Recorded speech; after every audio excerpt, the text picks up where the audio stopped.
ভূরিনি ভূরি কর্মাণি শ্রুতব্যানি বিভাগশ অত সাধু অত্র যত সারম সমুদ্রিত্য মনীষয়া মাম ব্রুহি শ্রদ্ধানানাম যেন আত্মা সম্প্রসিদতি 1:11 প্রথম স্কন্ধ প্রথম অধ্যায় 11 নম্বৰ শ্লোকত সৌনকে সুতমুনিক ক'লে হে সুতমুনি শাস্ত্ৰ বিভিন্ন আছে আৰু বিভিন্ন শাস্ত্ৰত বিভিন্ন মাৰ্গৰ কথা কৈছে কৰবাত যদি কৈছে যাগ যজ্ঞ পূজা পাতল কৰবাত যদি বলি বিধান কৰবাত জপ তপ তীৰ্থ কৰবাত ধ্যান ধাৰণা সমাধি আমি আসলতে কি কৰিলে ভাল হ'ব তুমি সমস্ত শাস্ত্ৰৰ সাৰটো উদ্ধাৰ কৰি আমাক কোৱা আৰু তাৰ পাছত সুতমুনিয়ে ভাগৱত কোৱা আৰম্ভ কৰিছে প্ৰথমেই কলিযুগৰ মানুহৰ প্ৰধান আৰু মুখ্য কৰ্ম কি হ'ব হেতু কৈ দিলে সবেই পুংসাম পৰো ধৰ্ম যত ভক্তিৰ অধোক্ষজে অহেতুকি অপ্ৰতিহত যেন আত্মা সম্প্ৰসিদতি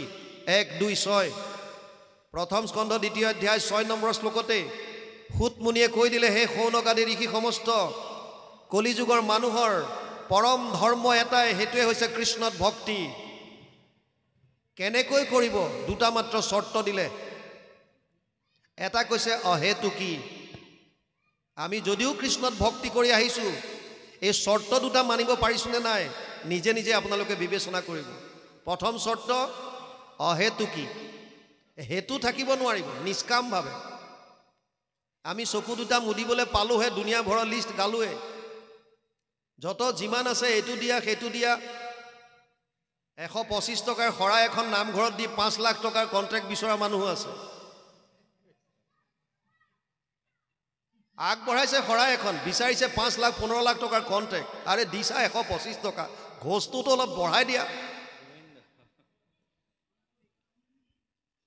আমি মাত্ৰ সকামভাৱে আহি আছো চেষ্টা কৰক নিষ্কামভাৱে আহিবলৈ আমি নেজানো কোনটো বস্তু আমাৰ কাৰণে ভাল হ'ব কোনটো বেয়া হ'ব ভগৱানৰ ওপৰত অৰ্পণ কৰি দিয়ক যদ শ্ৰেয় যদ নিশ্চিতম ব্ৰুহিতন মে শিষ্যস্তেহম স্বাধিমাম তম প্ৰপন্নম অৰ্জুনে যেনেকৈ দ্বিতীয় অধ্যায় 7 নম্বৰ শ্লোকত কৈছিল মোৰ কাৰণে যিটো শ্ৰেষ্ঠ হ'ব নিশ্চিত হ'ব হেতু মোক কোৱা তোমাৰ চৰণত মই শৰণাগতি হলো তোমাৰ শিষ্য ৰূপে মোক গ্ৰহণ কৰা যিটো আমাৰ কাৰণে ভাল হেতু তুমি দিয়া যিটো কৰা তুমি যিটো কৰা হেতু আমি স্বীকাৰ কৰিম নিষ্কামভাৱে আহিব দিছে দ্বিতীয় কৈছে অপ্ৰতিহত নিৰন্তৰভাৱে আমি অধ্যায়ৰ শেষত মাত্ৰ গাও নিৰন্তৰে ডাকি বোলাৰ আমৰা বস নিৰন্তৰটো তাতেই কোৱা হয় নিৰন্তৰ মানে অন্তৰবিহীন কন্টিনিউ তেলৰ ধাৰৰ দৰে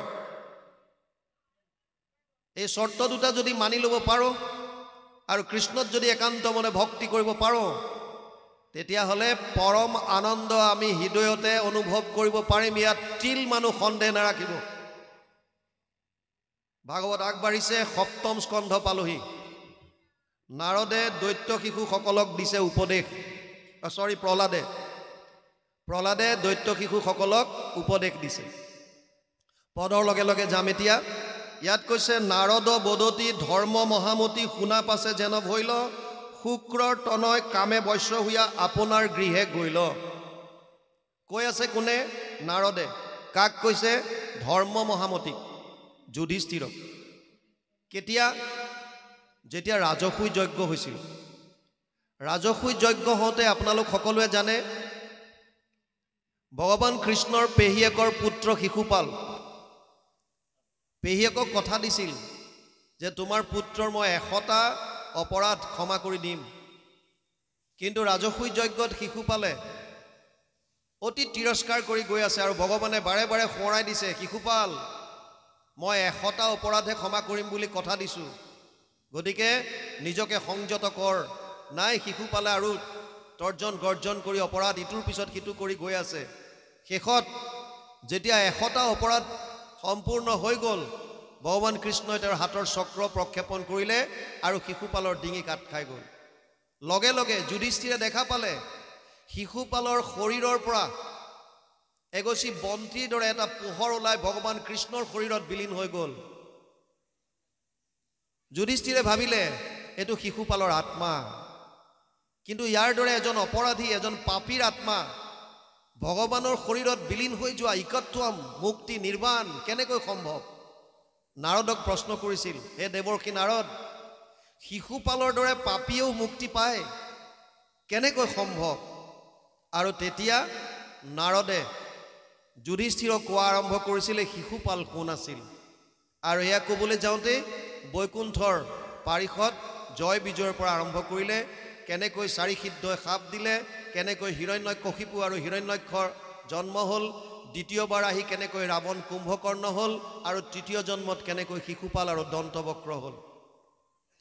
এই কথাখিনি কৈ যাওঁতে এতিয়া প্ৰহ্লাদৰ চৰিত্ৰ আহিছে। সেইকাৰণে ইয়াত লিখিছে নাৰদ বদতি ধৰ্ম মহামতি। যুধিষ্ঠিৰক কৈছে, কি কৈছে? শুনা পাছে যেন ভৈল। পাছত কি হ'ল শুনা, আগত কি হৈ আছিল আগৰখিনি গম পাওক, তেতিয়া পাছৰখিনি গম পাওক। প্ৰথম বুজি লওক, প্ৰহ্লাদ এজন বৈষ্ণৱ, জন্ম ক'ত পাইছে? হিৰণ্যকশিপু আৰু কয়াধুৰ ঘৰত। হিৰণ্যকশিপু অসুৰ, দৈত্যকুলত বৈষ্ণৱৰ জন্ম। কেনেকৈ সম্ভৱ? বৰ সুন্দৰ সুন্দৰ কাহিনী আহে, ভকতসকলে বৰ অতি মনোৰম কথা কয়। হিৰণ্যক্ষক যেতিয়া বৰাহ ৰূপ অৱতাৰ ধাৰণ কৰি প্ৰভু ভগৱন্তই যেতিয়া বধ কৰিলে, হিৰণ্যকশিপুৰ প্ৰধান শত্ৰু হৈ পৰিল বিষ্ণু। আৰু তেওঁ গোটেই ত্ৰৈলোকত বিচাৰি ফুৰিলে। ভগৱান কৃষ্ণই ভাবিলে যে মোক বাহিৰত বিচাৰি ফুৰিছে, গতিকে মই সূক্ষ্ম ৰূপ ধাৰণ কৰি তাৰ হৃদয়ত সোমাই থাকোঁ। এই কাহিনীবিলাকে মাত্ৰ আমাক একোটা ইংগিত দি গৈছে, আধ্যাত্মিক তত্ত্ব বুজাই গৈছে। আমিও বাহিৰৰ মঠ মন্দিৰ য'তে ত'তে গৈ পেলাই ভগৱানক বিচাৰি ফুৰিছোঁ। দেৱৰো ঈশ্বৰ হৰি তান্ত মহা যত্ন কৰি লৈও এক শৰণ সাক্ষাৎ, যাৰ ইচ্ছা মুখ্য পাইবে নালাগে দূৰক যাইবে, আছে হৰি সবাৰো হিয়াত। কীৰ্তনত লিখিছে কি সুন্দৰভাৱে, কি সুন্দৰভাৱে লিখিছে, হৃদয়ত আছে। কিন্তু আমি হিৰণ্যকশিপুৰ দৰে বাহিৰত বিচাৰি ফুৰিছোঁ। আৰু হিৰণ্যকশিপুও বিচাৰি বিচাৰি নাপালে। শেষত থিৰাং কৰিলে যে মই এই সময়খিনিত ব্ৰহ্মাৰ পৰা বৰ লৈ আহোঁ, যাতে মোক কোনো বধ কৰিব নোৱাৰে। সেইবুলি এটা নিৰ্দিষ্ট দিন নিৰ্ধাৰণ কৰি তেওঁ তপস্যা কৰিবৰ কাৰণে গ'ল। দেৱতাসকলৰ মাজত হাহাকাৰ লাগি গ'ল, আমি এনেৰে নোৱাৰোঁ হিৰণ্যকশিপুক, আৰু যদি অমৰত্ব বৰ প্ৰাপ্তি কৰি আহি যায় তেতিয়াহ'লে আমাৰ কি গতি হ'ব। লগে লগে বৃহস্পতি গুৰুৰ ওচৰত গৈ গোটেইখিনি ব্যক্ত কৰিলে, হে গুৰুদেৱ আপুনি কিবা এটা কৰক। আৰু গুৰুজনাই ক'লে চিন্তা নকৰিবা। চাওক, কথাবিলাকৰ তাত্ত্বিকতা প্ৰত্যেকটো বস্তুত আছে। স্বৰ্গৰ দেৱৰাজ ইন্দ্ৰ, তেওঁৰো এজন আধ্যাত্মিক গুৰু আছে। অযোধ্যাৰ ৰজা ৰামচন্দ্ৰ, তেওঁৰো এজন আধ্যাত্মিক গুৰু আছে। আগৰ যিমান ৰজা মহাৰাজাৰ কথা আপোনালোকে পাব, তাত একোজন আধ্যাত্মিক গুৰু থাকে। আধ্যাত্মিকতাৰ বাদে আচল তত্ত্বটো আমি বুজি নাপাওঁ, বাকীবিলাক চব ভোগৰ বস্তু। সেইকাৰণে আধ্যাত্মিকতা অবিহনে এজন মানুহ সম্পূৰ্ণ হ'বই নোৱাৰে, ই অসম্ভৱ, অসম্ভৱ। বৃহস্পতিয়ে ক'লে যে চিন্তা নকৰিবা, মই কিবা এটা উপায় উলিয়াম। হিৰণ্যকশিপুৰ যাত্ৰাৰ পথত এজোপা গছত ভাটৌ চৰাই ৰূপ ধাৰণ কৰি পৰিলে, আৰু হিৰণ্যকশিপুৱে শুনাকৈ মাত দিলে, নাৰায়ণ নাৰায়ণ। ভাটৌৱে মাত দিলে, নাৰায়ণ নাৰায়ণ নাম শুনাৰ লগে লগে হিৰণ্যকশিপুৱে কৈছে, ই কি? মোৰ যাত্ৰা পথত এই বৈৰীটোৰ শব্দ, নামৰ উচ্চাৰণ, অসম্ভৱ, মোৰ যাত্ৰা ভংগ হৈ গ'ল, মই নাযাওঁ। ঘূৰি আহিল আৰু কয়াধু পত্নীক ক'লে। পত্নীয়ে সুধিলে, স্বামী কি হ'ল? আপুনিতো গৈছিল তপস্যা কৰিবলৈ আৰু ইমান সোনকালে ঘূৰি আহিল। বোলে নক'বা, আজি মোৰ যাত্ৰা পথত আজি মই সেই বৈৰীটোৰ নাম শুনিলোঁ। কাৰ নাম? নাৰায়ণ নাৰায়ণ বুলি উচ্চাৰণ কৰিলে কোনোবা এটা। কয়াধুৱে ভাবিলে, যিয়ে নহওক কিয় আজি মোৰ স্বামীৰ মুখত ভগৱানৰ নামটো উচ্চাৰণ হৈছে। আইগৰাকীয়ে যদি ইচ্ছা কৰে তেওঁৰ স্বামীক যেনেকুৱাই দূৰ পথেদি বা বেয়া পথেদি নাযাওক কিয়, তেওঁ শুদ্ধ পথলৈ লৈ আহিব পৰাৰ ক্ৰেডিট আইসকলৰ আছে, মাত্ৰ আপোনালোকে প্ৰয়োগ কৰিব পাৰিলে হ'ল। কয়াধুৱে গম পাই গ'ল, অজানিতে হ'লেও আজি মোৰ স্বামীৰ মুখত নাৰায়ণ নাৰায়ণ নামটো উচ্চাৰণ হৈছে। গতিকে অকণমান ইটো সিটো কৰ্ম কৰি বাৰে বাৰে আহি পেলাই নিজৰ স্বামীক সোধে, স্বামী কি বুলি কৈছিলে আপুনি? কাৰ নাম, কোন কি শুনিছিলে? বছ দিনটোত বহুবাৰ হিৰণ্যকশিপুৱে নাৰায়ণ নাৰায়ণ কৈ থাকিলে। চাওক, ভাগৱত শাস্ত্ৰত এটা কথা ক্লিয়াৰ কৈছে, ভগৱানৰ ওচৰলৈ আপুনি নামটো কি ভাৱত লৈছে সেইটো কোনো ডাঙৰ কথা নহয়। কংসই বস্ত্ৰটো কৃষ্ণক দেখিছিল, খাদ্যত কৃষ্ণক দেখিছিল, সেৱকৰ মাজত কৃষ্ণক দেখিছিল, বেৰবিলাকত কৃষ্ণক দেখিছিল, চাৰিওফালে কৃষ্ণময়। কিন্তু বৈৰভাৱে ভয়ত, কংসই ভয়ত দেখিছিল। বৈৰভাৱে শিশু পালে ভয়ত কংসই পালে। আপুনি যি ভাৱতে নহওক আৰু সাধাৰণ ভাৱত বুজক। আজিকালি চবৰে মোবাইলত পাছৱৰ্ড, ধৰি লওক 1 2 3 4। আপুনি মৰমত 1 2 3 4 দবাওক আৰু ক্ৰোধত দবাওক, আপোনাৰ মোবাইল খোল খাবই। আপুনি কি ভাৱ লৈছে কথা নাই, আপুনি 1 2 3 4টো দবালে হ'ল। আৰু যেতিয়া বহুবাৰ নাৰায়ণ নাৰায়ণ নাম যেতিয়া স্মৰণ কৰালে, সেই নিশাই তেওঁলোক সৃষ্টি কাৰ্যত আগবাঢ়িল। আমাৰ সৃষ্টি কাৰ্যত আগবঢ়াৰ প্ৰাক মুহূৰ্তত ইমান এটা সুন্দৰ অনুষ্ঠান আমাৰ অসমীয়া সমাজত আছে। ভকত বৈষ্ণৱ নিমন্ত্ৰণ কৰি আনি এভাগ বৈকুণ্ঠৰ পৰম মংগল নাম বস্তুভাগ চৈতন্য কৰা হয় আৰু ভকতৰ মুখেদি আশীৰ্বাদ লোৱা হয়। কিন্তু অতি দুখৰ আৰু পৰিতাপৰ বিষয়, আজিকালি কেৱল মাত্ৰ খাদ্যৰ কাৰণে এই নাম ভাগো বাদ দিয়া হ'ল আৰু নহ'লে তৃতীয় দিনলৈ লৈ গ'ল। বিয়া কৰোৱাৰ পাছত তৃতীয় দিনত আপুনি খাদ্য দিছে, ভকতক নিমন্ত্ৰণ কৰিছে। শুভ কৰ্ম প্ৰথমতে আশীৰ্বাদ লওক, তাৰ পাছত আপুনি বিবাহ কাৰ্য সম্পন্ন কৰক। কিন্তু সলনি কৰি গৈ আছে। কোনো শাস্ত্ৰসন্মত বেপাৰ নহয় এইবিলাক, মাত্ৰ নিজৰ নিজৰ তৃপ্তিৰ কাৰণে, নিজৰ নিজৰ সুবিধাৰ কাৰণে আমি সলনি কৰি গৈ আছোঁ। যি কি নহওক, আৰু তাৰ পাছত সেই নিশাই তেওঁলোক সৃষ্টি কাৰ্যত আগবাঢ়িল। কয়াধুৰ গৰ্ভত স্থিত হ'ল এটি পৰম বৈষ্ণৱৰ। হিৰণ্যকশিপু তপস্যাৰ কাৰণে গুচি গ'ল। দেৱতাসকলে গম পালে যে হিৰণ্যকশিপু তপস্যাত গৈছে, লগে লগে আক্ৰমণ কৰিলে অসুৰৰ ৰাজ্য আৰু অসুৰক পৰাজিত কৰিলে। কয়াধুক বন্দী কৰি লৈ গ'ল। বাটত নাৰদে পালে, নাৰায়ণ নাৰায়ণ, দেৱৰাজ ইন্দ্ৰ, ইয়াক কি কৰিলা তুমি? এগৰাকী নাৰীক এনেকৈ বন্দী কৰি আনিছা? শাস্ত্ৰত কৈছে, যত্ৰ নাৰীয়স্তু পূজ্যন্তে ৰমন্তে তত্ৰ দেৱতা। য'ত নাৰীৰ সন্মান কৰা হয় তাত দেৱতাই বাস কৰে, আৰু তুমি নিজেই নাৰীক এনেকৈ বন্দী বনাই আনিছা? ইন্দ্ৰই ক'লে যে, হে দেৱৰ্ষি নাৰদ, আইগৰাকীৰ প্ৰতি মোৰ মনত কোনো বেয়া ভাৱ নাই, কিন্তু এওঁৰ গৰ্ভত এটি অসুৰ সন্তান লালিত পালিত হৈ আছে। মই এই সন্তানটো প্ৰসৱ হোৱাৰ লগে লগে সন্তানটোক বধ কৰি পেলাই আইগৰাকীক মোকলাই দিম। নাৰদে ক'লে, অসম্ভৱ। কয়াধুৰ গৰ্ভত পৰম বৈষ্ণৱে স্থিত হৈছে, তুমি তেওঁক বধ কৰিব নোৱাৰা। সেইটো আশা বাদ দিয়া, আইগৰাকীক মোৰ লগত যাব দিয়া। আৰু নাৰদে লগত লৈ গ'ল। আইগৰাকীৰ গৰ্ভত সন্তানটো থাকোঁতেই নাৰদৰ মুখেদি ভাগৱত ধৰ্ম শ্ৰৱণ কৰিলে। ইয়াৰ পৰা আমি কি বুজো? গৰ্ভৱতী আইসকলে এই 10 মাহ 10 দিন তেওঁলোকৰ দিনচৰ্য বা দিনৰ কেনেকৈ কটাইছে, দৈনন্দিন জীৱন, তাৰ ওপৰত নিৰ্ভৰ কৰিছে আপোনাৰ গৰ্ভত লালিত পালিত হৈ থকা সন্তানটো। আপোনাৰ খাদ্য অভ্যাস কেনেকুৱা, আপুনি 5টা জ্ঞানেন্দ্ৰিয়ৰ দ্বাৰা কেনেকুৱা জ্ঞান আহৰণ কৰিছে, প্ৰতিটো বস্তু মাতৃগৰাকীৰ নাৰীডালৰ দ্বাৰা গৈ এই সন্তানটোৰ ওপৰত প্ৰভাৱ বিস্তাৰ কৰি আছে। ইয়াৰ উদাহৰণ আপোনালোকে অভিমন্যুক পাব, প্ৰহ্লাদক পাইছে। ইয়াৰ উদাহৰণ অষ্টাবক্ৰ বুলি এজন মুনি, জনকৰ যিজন আধ্যাত্মিক গুৰু, সেইজনক পাব। শাস্ত্ৰত বহুত আছে, খালি আমি মাত্ৰ ল'ব লাগে। প্ৰহ্লাদ গৰ্ভত থাকোঁতে তেওঁ ভাগৱত ধৰ্মৰ বিষয়ে শুনিলে, আৰু যেতিয়া হিৰণ্যকশিপু তপস্যা কৰি আহিল, তাৰ পাছত পুনৰ দেৱতাসকলক হেৰুৱালে, কয়াধুক আনিলে, প্ৰহ্লাদৰ জন্ম হ'ল। প্ৰহ্লাদ 5 বছৰ হোৱাৰ লগে লগেই শুক্ৰাচাৰ্যৰ পিতেক খণ্ড আৰু অমৰ্ক, দুইটাকে একেলগে খণ্ডামৰ্ক বুলি কয়, এই খণ্ডামৰ্কৰ তলত শিক্ষাদানৰ কাৰণে পঠালে। আৰু সেই শিক্ষা লৈ থকা অৱস্থাৰ কথা এয়া লিখিছে। গুৰু তলত থাকোঁতে কি হয় সেইকাৰণে লিখিছে, শুনা পাছে যেন ভৈল, শুক্ৰৰ তনয় কামে বৈশ্য হুয়া আপোনাৰ গৃহে গৈল। ক্লাছত, শ্ৰেণীকোঠাত যেতিয়া পাঠ দান কৰি থাকে, তাৰ মাজতে যেতিয়া খণ্ডামৰ্কই ঘৰু আহি কিবা কামত অকণমান আঁতৰ হৈ যায়, সেই সময়ত সবাকো দায়ায়ে দৈত্য শিশু সমস্তক মহাপুণ্যবন্ত প্ৰহ্লাদে কহন্ত ভাগৱত ধৰ্মযত। সেই সময়কণত প্ৰহ্লাদে দৈত্য শিশুসকলক গোটাই লয় আৰু ভাগৱত ধৰ্মৰ বিষয়ে কয়। কি কয়? দুর্লভ মনুষ্য জন্ম যিটো পায়া বুদ্ধিমন্ত যেবে হয় কুমার কালত হুয়া একমত ভকতি কাছরয় কৌমার আচরেত প্রাজ্ঞ ধর্মান ভাগবতানিহ দুর্লভ মানুষ দেহ তত্রাপি ধ্রুবম অর্থদম 7:6-1 সপ্তম স্কন্ধ 6ষ্ঠ অধ্যায় প্ৰথম শ্লোক ভাগৱত।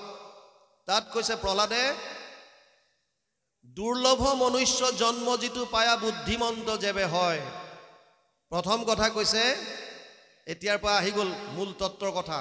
1 নম্বৰ কথা ইয়াত প্ৰহ্লাদে প্ৰথমে ক'লে মানুহৰ জন্মটো দুৰ্লভ। 84 লাখ জুনি ভ্ৰমণ কৰাৰ পাছত 100 কোটি জন্মান্তৰে হোৱে মহাভাগ নৰ শৰীৰক জীৱে তেবে পাৱে লাগ। কি এই 84 লাখ?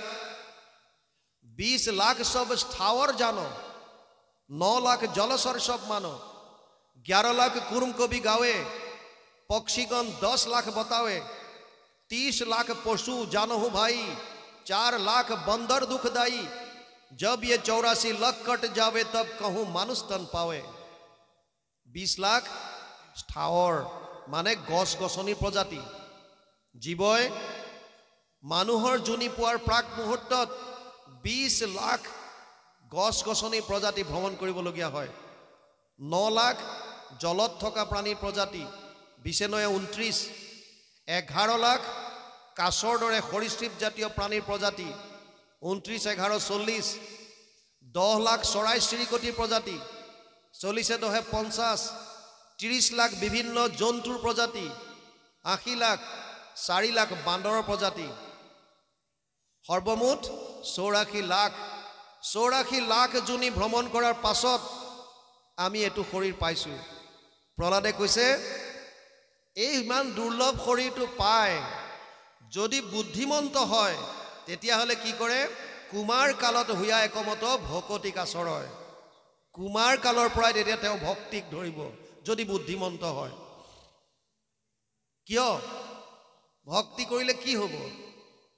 আৰু বুজি লওক ভক্তি মানেনো কি? কি কৰিব লাগে? ভক্তি মানে কি? আমাক যে কৈ আছে যে ভক্তি ভক্তি ভকতি, তাৰ মানে কি? নাৰদে দিছে ভক্তিৰ সংজ্ঞা।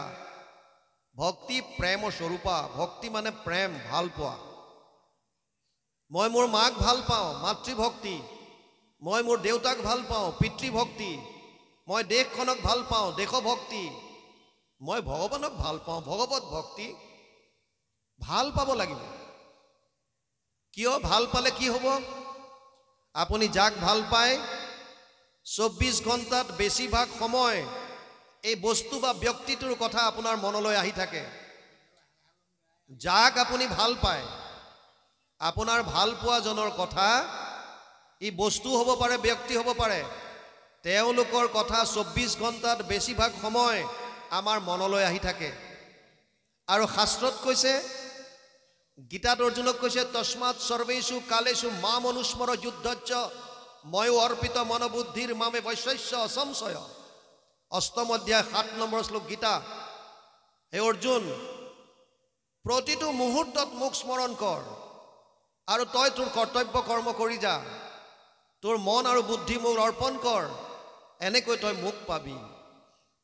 তাৰ মানে প্ৰতিটো মুহূৰ্তত আমি স্মৰণ কৰিব লাগিব। এতিয়া স্মৰণ কৰিবলৈ কি কৰিব লাগিব? কেতিয়া স্মৰণ হ'ব? আপোনাৰ মোৰ মনলৈ বেছিকৈ কাৰ কথা আহে? যাক আমি ভাল পাওঁ। বস্তু হ'ব পাৰে, ব্যক্তি হ'ব পাৰে। কোনোবা এটা নতুনকৈ ঘৰ বনাইছে, ঘৰটোৰ প্ৰতি প্ৰেম, 24 ঘণ্টাত বেছিভাগ সময় ঘৰটোৰ কথা আহি থাকিব। কোনোবা এখন গাড়ী লৈছে, গাড়ীখনৰ প্ৰতি প্ৰেম, 24 ঘণ্টাত বেছিভাগ সময় গাড়ীৰ কথা মনলৈ আহিব। কোনোবাই বিয়া কৰাই আনিছে, পতিৰ পত্নীৰ কথা, পত্নীৰ পতিৰ কথা, যাক ভাল পাওঁ, যাক ভাল পাওঁ তাৰ কথা মনলৈ আহে। আমি বস্তু আৰু ব্যক্তিক ভাল পাওঁ, সেইকাৰণে বস্তু বা ব্যক্তিৰ কথাৰে আমাৰ দিনটোৰ 24 ঘণ্টা স্মৰণত ঘূৰি আছে। কিন্তু কৃষ্ণক কিয় ভাল পাওঁ? কৃষ্ণই আমাক কিটো দিছে? ভাল পাবলৈ কিবা এটা দিব লাগিব। ঘৰটোৱে আপোনাক সুখ দিছে, ঘৰটোক ভাল পাইছে। গাড়ীখনে আপোনাক আনন্দ দিছে, গাড়ীখন ভাল পাইছে। পত্নীৰ পৰা সুখ পাইছে, পত্নীক ভাল পাইছে। পত্নীয়ে স্বামীৰ পৰা সুখ পাইছে, স্বামীক ভাল পাইছে, ভগৱানে কিটো দিছে? কৃষ্ণই দিছে কি? কিয় ভাল পাম? আমি যিখন পৃথিৱীত থিয় হৈ আছো, এই পৃথিৱী ভগৱান কৃষ্ণই দিছে। আমি যি বায়ু সেৱন কৰিছো, এই বায়ু ভগৱান কৃষ্ণই দিছে। পিয়াহত আতুৰ হৈ যি পানী আমি সেৱন কৰিছো, এই পানী ভগৱান কৃষ্ণই দিছে। য'ত আমি ৰন্ধন কৰোঁ, অগ্নি, এই অগ্নি ভগৱান কৃষ্ণই দিছে। যিখন মুক্ত আকাশৰ তলত আমি থিয় হৈ আছো, এইখন ভগৱান কৃষ্ণই দিছে। আৰু ইয়াতকৈও ডাঙৰ কথা হৈছে, সচেতন কৰা দেহ প্ৰাণ ইন্দ্ৰিয়ক জীৱক ভুঞ্জান্ত নানাবিধ বিষয়ক পৰমাত্মা বুলি তাক কহে মুনিগণ। এইটো পৰম তত্ত্ব জানিবা ৰাজন। আপোনাক মোক সচেতন যোনে কৰি ৰাখিছে, সেইজন হৈছে কৃষ্ণ। সেইজনক যদি আমি ভাল নাপাওঁ, যিজনৰ অবিহনে আমাৰ অস্তিত্ব নাই, অকণমান সময় যদি নাক আৰু মুখ বন্ধ কৰি দিয়ে, আমি ধৰ ফৰাবলৈ ধৰিম। কোভিডৰ সময়ত অক্সিজেনৰ চিলিণ্ডাৰ কম হোৱাৰ কাৰণে বহুতে প্ৰাণ হেৰুৱাবলগীয়া হ'ল, কেৱল অক্সিজেন নোহোৱাৰ কাৰণে। আমাৰ যদি নাক মুখ বন্ধ কৰি দিয়ে, অলপ সময়ৰ ভিতৰতে শেষ। আৰু আমি ফ্ৰী পাই আছো। দিছে কোনে? ভগৱানে।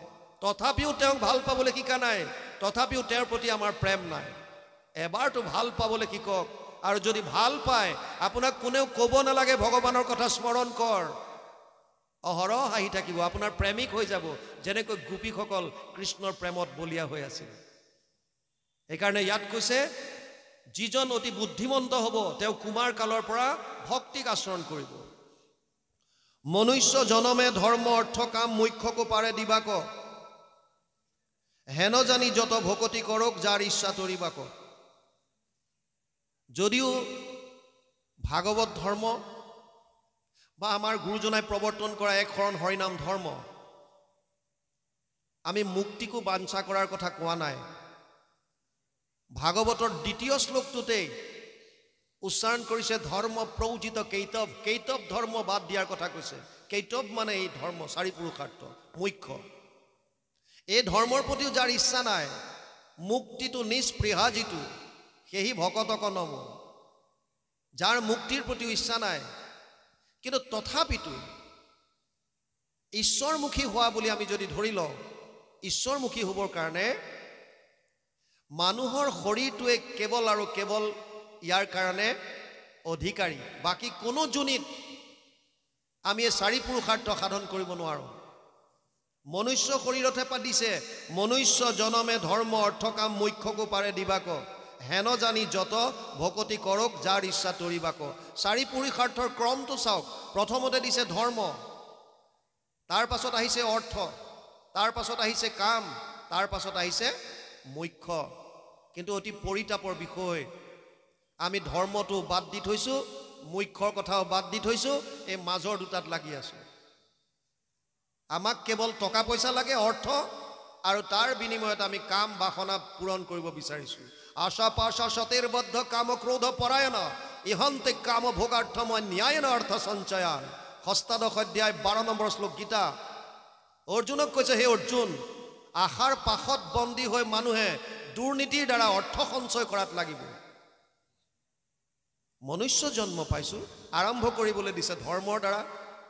ধৰ্মৰ সংজ্ঞাটোৱে আমাৰ ক্লিয়াৰ নহয়। আমি ধৰ্ম বুলি কোৱাৰ লগে লগে ই হিন্দু ধৰ্ম, ই মুছলমান ধৰ্ম, ই শিখ ধৰ্ম, ই কিবা ধৰ্ম। ধৰ্ম মানে এয়া ধৰ্ম নহয়।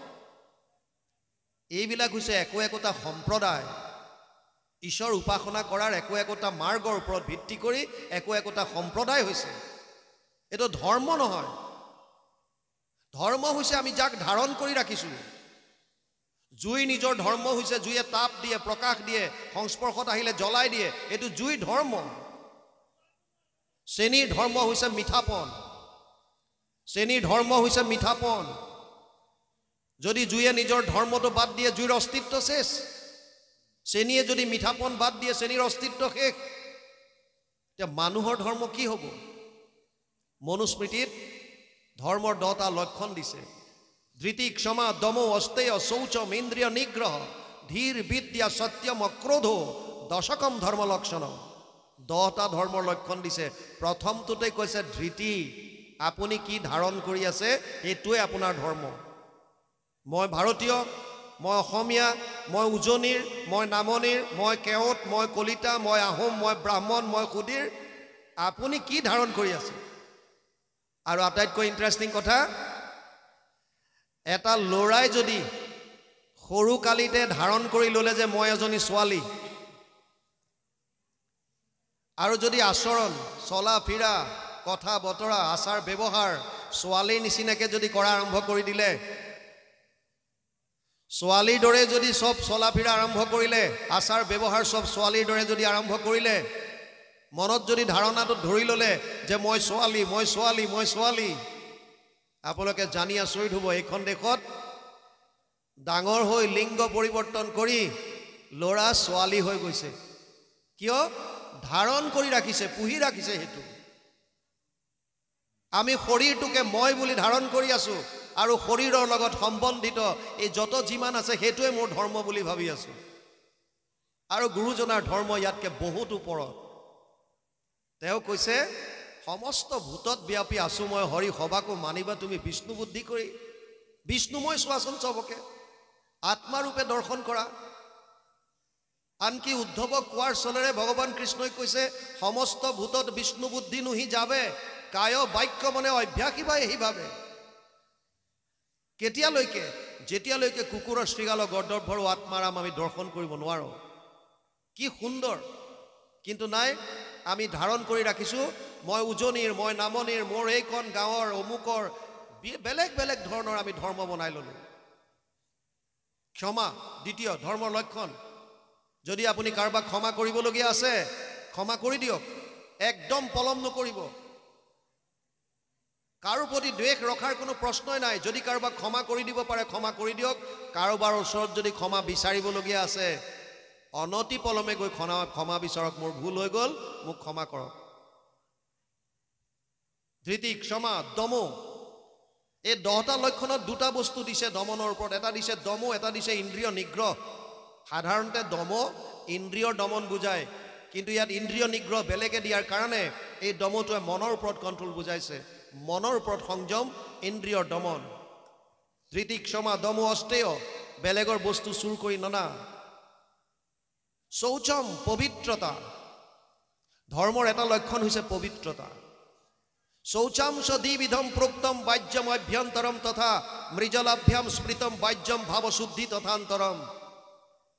2 ধৰণৰ পবিত্ৰতাৰ কথা কৈছে। এটা হৈছে বাহ্যিক আৰু এটা হৈছে ভাৱৰ শুদ্ধতা। বাহ্যিক শুদ্ধতাত আমি গুৰুত্ব দিছো। আমি ভকত, একেখন ধৰ্মধ্বজৰ তলত আছো, কিন্তু ভাৱত শুদ্ধতা আছে নে নাই? ইজনে সিজনক লেং মাৰিবলৈ বিচাৰি আছো নে নাই? এজন মোতকে ওপৰত উঠিব বিচাৰিছে, ইয়াক ভৰিত ধৰা, উলিয়াই দিয়া, ইয়াক টানা, কিবা এটা লগোৱা ইয়াৰ ওপৰত। কিয়? কি ভাৱ শুদ্ধ হৈছে আমাৰ? আৰু গুৰুজনাই কৃষ্ণ সংস্কৃতি কি সুন্দৰ 2টা ভাগ কৰি দেখুৱাইছে, বাহ্যিক সংস্কৃতি আৰু আভ্যন্তৰীণ। আৰু সুন্দৰভাৱে আমাক আভ্যন্তৰীণৰ শুদ্ধতাৰ কাৰণেই শ্ৰৱণ কীৰ্তন দি গৈছে। কি সুন্দৰ গুৰুজনাৰ ধৰ্ম! আৰু আমি কি কৰি আছো? আমাৰ মনত পবিত্ৰতা নাই, পবিত্ৰতা নাই। আমি ইজনে সিজনক কেনেকৈ নিচ দেখুৱাব পাৰোঁ, কেনেকৈ টানিব পাৰোঁ, কোনোবা এজন যদি অকণমান ওপৰলৈ উঠিছে ভৰিত ধৰি কেনেকৈ টানিব পাৰোঁ। এখন ট্ৰেইনৰ 3টা বগীত, গুডছ ট্ৰেইনবিলাক, আগতে মালগাড়ী বুলি যে কয়, ভেকুলী ছাপ্লাই দিছে শ্বিলঙলৈ। 2টা বগী সম্পূৰ্ণ ফুল, তাত দুৱাৰ আছে বন্ধ কৰা। এটা বগী খোলা, আগতে কয়লাবিলাক নিয়ে ওপৰত, এনেকুৱা কাঠৰ লকছবিলাকো যায়, অপেন খোলা আছে, তাত ভেকুলী ভৰোৱা আছে। কিছু দূৰ যোৱাৰ পাছত ৰেলৱে ইন্সপেক্টৰ এজনে চেক কৰি দেখিলে যে আৰে এইটো বৰ ডাঙৰ কথা, 3টা বগীত ভেকুলী পঠিয়াইছে হয়, 2টা বগীটো সম্পূৰ্ণৰূপে দুৱাৰ বন্ধ, ইয়াৰ পৰা ভেকুলী পলাব এটাও নোৱাৰে। কিন্তু এটা খোলা বগীত পঠাইছে যে, ইয়াৰ পৰাতো জঁপিয়াই জঁপিয়াই সব ওলাব। এইটো চাইনা নাপাবগৈ দেখোন। লগে লগে ফোনাফোনি কৰিলে, এইটো কোনে কৰিছে এনেকুৱা কাম? আৰু তাৰ পাছত উত্তৰ পালে যে চিন্তা কৰিবলগীয়া একো নাই, এই ভেকুলীখিনি অসমৰ। অসমৰ ভেকুলীত এনেকুৱা কি আছে বিশেষত্ব? বোলে অসমৰ ভেকুলীৰ এটাই বিশেষত্ব আছে, এটা যদি ওপৰত উঠিব বিচাৰে 2টাই ভৰিত ধৰি তললৈ নমাব। এটাও গতিকে ওপৰলৈ জাপ মাৰিব নোৱাৰে। যদি কোনোবা ওপৰলৈ উঠিব বিচাৰে, বাকী 2টাই লগে লগে ধৰি তললৈ নমাই দিব, বোলে চিন্তা কৰিবলগীয়া নাই, যাবলৈ দিয়া, গ্ৰীণ ছিগনেল। আমাৰ পবিত্ৰতা তেনেকুৱা, আমি উঠিবলৈ নিদিওঁ কাকো। শৌচাংশ দ্বিবিধম প্ৰোক্তম বাহ্যম অভ্যন্তৰম তথা মৃজলাভ্যাম স্মৃতম বাহ্যম ভাৱশুদ্ধি তথান্তৰম। ভাৱ শুদ্ধতাত গুৰুত্ব দিয়ক। এখন সুন্দৰ সমাজ গঢ়িবৰ কাৰণে, এটা সুন্দৰ অনুষ্ঠান গঢ়িবৰ কাৰণে, এটা সুন্দৰ অনুষ্ঠান আগবঢ়াই নিবৰ কাৰণে আমাৰ ভাৱৰ শুদ্ধতা লাগিব, মনৰ শুদ্ধতা লাগিব। আৰু তাৰ কাৰণে এনে অনুষ্ঠান। যদি ভাৱতে শুদ্ধতাত গুৰুত্ব নিদিওঁ, কেৱল বাহ্যিকতাত যদি আমি লাগি থাকোঁ, তেতিয়াহ'লে নহ'ব। শৌচাংশ শৌচম ইন্দ্ৰিয় নিগ্ৰহ ধীৰ। কাক ধ্যান কৰোঁ? আমাৰ ধ্যানৰ কেন্দ্ৰবিন্দু কি? বিদ্যা কেনেকুৱা আমাৰ? আজিকালি ছ'চিয়েল মিডিয়াত বিভিন্নজনে শাস্ত্ৰৰ উদ্ধৃতি দিয়ে আৰু কয় যে অমুকত এনেকৈ লিখা আছে, অমুকত এনেকৈ লিখা আছে। আৰে লিখাটো আছে, শাস্ত্ৰত বিদগ্ধ মহাপুৰুষ মাধৱদেৱো আছিল। এইবিলাক কথা নজনা কথা নহয়। মহাপুৰুষ মাধৱদেৱো শাস্ত্ৰত বিদগ্ধ আছিল, কিন্তু তেওঁ মাকৰ নৰিয়াত পৰোঁতে পাঠা ছাগলী আগবঢ়াইছিল আৰু দেৱী মাৰ ওচৰত প্ৰাৰ্থনা কৰিছিল, হে দেৱী মা, মোৰ মাক ঠিক কৰাই দিয়া, পাঠা ছাগলী এযোৰ মই দিম। আৰু ঘৰলৈ আহি যেতিয়া গম পালে, আপোনালোকে সকলো জানে, ভনী জোৱাই ৰামদাসৰ ওচৰত মাকক থৈ গৈছিল। গম পোৱাৰ পাছত তেওঁ তেতিয়া ভনী জোৱাইকক পইচা দিছে যে পাঠা ছাগলী এযোৰ আনি দে। ৰামদাসে যিহেতুকে গুৰুজনাৰ এক শৰণ হৰিনাম ধৰ্মত শৰণাগতি হৈছে, তেওঁ নুশুনাৰ ভাও ধৰি ইফাল সিফাল কৰি আছে। শাৰদীয় পূজা আহি গ'ল, ওচৰ চাপিল। মাধৱ পুৰুষৰ খং উঠিল আৰু ক'লে, হকৰা কুচিয়াৰ বুদ্ধিত পাগল, কিয় আনি নিদিয় পূজাৰ ছাগল? আৰু সেইদিনা ৰামদাসৰ খং উঠি ক'লে, আমাৰ আগত দেখাও হ বৰ চোট, শংকৰক লগ পাইলে হৈবি লোট সোট। মোৰ ওচৰততো ফুটানি দেখাইছ, গুৰুজনাক লগ পালে তোৰ হাৱা পানী উলিয়াই দিব। কোন গুৰু? বোলে শংকৰদেৱ। মোক লৈ ব'ল, শাস্ত্ৰটো ময়ো জানো। আৰু লৈ গ'ল। পিছদিনা তৰ্ক হ'ল, আপোনালোকে সকলো জানে। কিন্তু যেতিয়াই গুৰুজনাই ভাগৱতৰ শ্লোক ভাগ উচ্চাৰণ কৰিলে, আবেলি সময়ত গৈ দিনটো বিভিন্ন তৰ্কাতৰ্কি চলি আছে, শাস্ত্ৰৰ উদ্ধৃতি, কোনো মনত দ্বেষ ভাৱ নাই। শেষত গৈ গুৰুজনাই ভাগৱতৰ এটা শ্লোক উচ্চাৰণ কৰিলে, যথা তৰুৰ মূলে নিচেচানে ন তৃপ্যন্তি তদ স্কন্দ ভুজ উপশাখা প্ৰাণোপহাৰাচ্য যথেন্দ্ৰিয়ানাম তথা সৰ্ব অৰ্চনম অচ্যুতেজ্য। 4:31-14, চতুৰ্থ স্কন্ধ 31 নম্বৰ অধ্যায় 14 নম্বৰ শ্লোক ভাগৱত। বৃক্ষৰ মূলত যদি দেও আনি জল, ত্ৰিপিটি হুৱন্ত তাৰ পত্ৰ পুষ্প ফল। ডালে পাতে সিঞ্চে যদি মূলত নেদয়, কদাচিতো ডালে পাতে ত্ৰিপিটি নহয়। লগে লগে মহাপুৰুষ মাধৱদেৱ দীঘল দি পৰিল। শাস্ত্ৰজ্ঞ আছিল। কোনবিলাক শাস্ত্ৰ? আগম শাস্ত্ৰ, তান্ত্ৰিক শাস্ত্ৰ। আৰু গুৰুজনাই নিগম শাস্ত্ৰ মহাভাগৱতৰ পৰা উদ্ধৃতি দিছে। গতিকে অকল শাস্ত্ৰ জানিলেই নহ'ব, আপোনাৰ বিদ্যা কেনেকুৱা তাৰ ওপৰত কথা আহিছে। সত্যম, সততাত আছোনে নাই? কিবা এটা পাবৰ কাৰণে আপুনি অসতৰ আশ্ৰয় লৈছে নেকি? কিবা এটাৰ লোভত পৰি আপুনি যদি অসতাৰ আশ্ৰয় লৈছে, অসতৰ যদি আশ্ৰয় লৈছে, তেতিয়াহ'লে আপোনাৰ দ্বাৰা কোনো ধৰ্ম হোৱা নাই। কাৰণ ধৰ্ম মানে সত্য। অক্ৰোধ, ক্ৰোধৰ ওপৰত সংযম কৰিব পাৰিছোনে নাই? এই 10টা লক্ষণ সকলো সম্প্ৰদায়ৰ কাৰণে প্ৰযোজ্য মানুহৰ ধৰ্ম। যদি আমি সততাত থাকি যদি অৰ্থ অৰ্জন কৰিছোঁ, তেতিয়াহ'লে কোনো ক'বলগীয়া নাই। কোনে কৈছে ভকত ধনী হ'ব নোৱাৰে? কোনে কয়? আপুনি কোটি টকা ঘটক, কোনো কথা নাই। ভকত দুখীয়া হ'ব লাগিব বুলি ক'ৰবাত লিখা আছে নেকি? ক'তো নাই। কোটি কোটি টকা ঘটক, কিন্তু পাহৰি নাযাব যে মই সততাত থাকিম। যিহেতু মই ধৰ্ম কৰিছোঁ, গতিকে সত্যত থাকি পেলাই আপুনি ধন ঘটক। আৰু সেই ধৰ্মৰ মাজেৰে যদি অৰ্থ উপাৰ্জন কৰিছে, এই অৰ্থৰ দ্বাৰা আপুনি কামনা বাসনা পূৰণ কৰক, কোনো বাধা নিদিয়ে। কোনবিলাক কামনা? শাস্ত্ৰসন্মত। শাস্ত্ৰসন্মত যিবিলাক কামনা, ধৰ্মৰ অবিৰুদ্ধ কামনা ভগৱান কৃষ্ণই কৈছে মই ধৰ্মৰ অবিৰুদ্ধ। তাৰ মানে শাস্ত্ৰসন্মত কামনা যদি আছে, তেতিয়াহ'লে তাত কোনো কথা নাই, আপুনি কৰক। সংসাৰ চলাই নিবৰ কাৰণে বহুতো বস্তুৰ প্ৰয়োজন হয়, আপুনি লওক। ক'ৰ পৰা ল'ব? যিটো সততাৰ মাজেৰে অৰ্থ উপাৰ্জন কৰিছে, এই অৰ্থৰ দ্বাৰা আপুনি কামনা বাসনা পূৰণ কৰক। আৰু তেতিয়া এই কৰ্মকেইটা কৰি প্ৰভু ভগৱন্তৰ নাম যদি আপুনি স্মৰণ কৰি থাকিলে মুক্তি আপুনি বিচাৰিব নালাগে। যিটো জনে ফুৰে মাধৱৰ নাম ধৰি, পাছে পাছে ফুৰে দেৱ দেৱী স্তুতি কৰি, মূৰ্তিমন্ত হুয়া 5 প্ৰকাৰৰ মুকুতি, মুকু লৈও বাপ বুলি কৰন্ত কাকুতি। নিজে নিজে আহিব। গতিকে ইয়াত কৈছে বৰ সুন্দৰভাৱে, মনুষ্য জনমে ধৰ্ম অৰ্থ কাম মুখ্যকো পাৰে দিবাক, হেন জানি যত ভকতি কৰক যাৰ ইচ্ছা তৰিবাক।